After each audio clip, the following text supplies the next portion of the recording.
তোমরা পাশে থাকলে আমি এভাবে এগিয়ে যেতে পারবো। তোমাদের সবার ভালোবাসায় আজ আমার পেজে 50,000 পরিবার সম্পূর্ণ হলো। 0 থেকে 50,000-এ আসা এই জার্নিটা কিন্তু আমার মোটেও সহজ ছিল না। সো হ্যালো এভরিওয়ান, কি অবস্থা সবার? আই হোপ সবাই ভালো আছো, আমিও ভালো আছি। Welcome to our new blog. Video করে পেজে আপলোড করা এই জিনিসগুলো কিন্তু অনেক প্যারাময়, যারা করে একমাত্র তারাই জানে।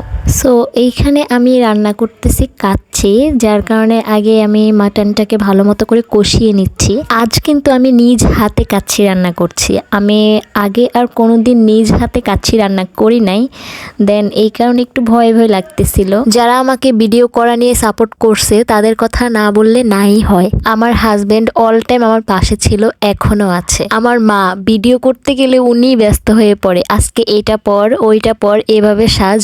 ওনার ব্যস্ত দেখে আমি নিজে অবাক হয়ে যাই। মা আমাকে প্রচুর সাপোর্ট করে। আমার বোন, ওর কথা না বললে তো নাই হয়। বলতে গেলে আমার প্রায় সব ভিডিওই আমার বোনের করে দেওয়া। এখনো পর্যন্ত ওদের জন্য কিছুই করতে পারিনি। ওদের সাপোর্ট আর ভালোবাসা না থাকলে আমি কিন্তু আজ এতটুকু আসতে পারতাম না। সব সময় ওরা আমার পাশে ছিল আর পাশে থাকবে। দেন ওইখানে আমি কাচ্চি রান্না করে এসে এখন একটু লাইভে যাব, যার কারণে সাজতেছি। আর এটা হঠাৎ কি হয়ে গেল, আমি মাস্কারা লাগাতে গিয়ে আমার নাকে মুখে লেগে গেল। এই জিনিসগুলো অনেক বিরক্তিকর। আর সাজার সময় যদি এগুলা হয় প্রচুর জিদ উঠে যায়। আর কার কার সাথে এমন হয় অবশ্যই কমেন্ট বক্সে জানিও। দেন এই তো রাত 10টায় আমার লাইভ ছিল, যার কারণে আমি 10টার আগেই সেজে গুজে বসেছিলাম। ওই দিন প্রচুর বৃষ্টি হয়েছিল, যার কারণে লোডশেডিং হচ্ছিল বারবার।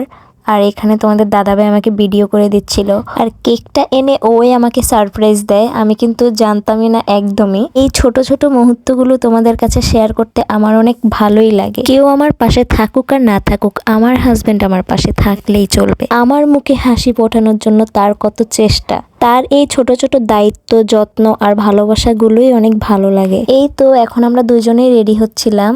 ওর শার্ট পরছে, এখন আমি শাড়িও পরছি। এদিকে ক্যান্ডেলগুলো জ্বালাচ্ছি, আগে ফটোশুট করব, দেন তারপরে লাইভে যাব।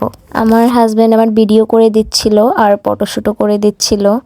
এদিকে আমি প্রচুর ঘামাচ্ছি, উপরে ফ্যান সবকিছু অফ, আর অন্যদিকে লোডশেডিং। এই যে কন্টিনিউ ভিডিও দিচ্ছি না, তারও অনেক কারণ আছে। সবাই আমাকে দেখে ভাবে আমি অল টাইম ভিডিও নিয়েই পড়ে থাকি। সকাল থেকে রাত পর্যন্ত আমার সংসার সামলাতে হয়, সংসারের সবার খেয়াল রাখা, সমস্ত কাজ সেরে তারপরে যখন ফ্রি হই তখন রাতে শুয়ে শুয়ে ব্লগগুলা এডিট করি। এর মধ্যে প্রায় সময় আমার ভালো লাগে না, যার কারণে এডিট করতে অনেক প্যারা লাগে, অসহ্য লাগে, রাত জাগতে ভালো লাগে না।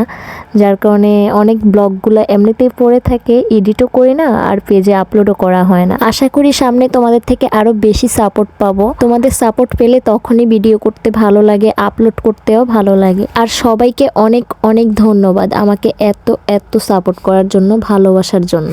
জানি না আমি সামনে কতটুকু এগিয়ে যেতে পারবো, কিন্তু তোমাদের ভালোবাসা থাকলে আমি সামনে আরো অনেক দূর এগিয়ে যেতে পারবো। দেন এখন আমরা কেকটা কেটে তারপরে খাওয়া দাওয়া করতে যাব। আর সবার সাথেই লাইভে কেকটা কাটতে আসলাম, কারণ সবার জন্যই আজকে আমার এই জায়গায় আসা। তোমাদের সবাইকে আমাদের দুজনের তরফ থেকে অনেক অনেক ভালোবাসা। সো সবাই সুস্থ থেকো, ভালো থেকো আর সাবধানে থেকো। বাই।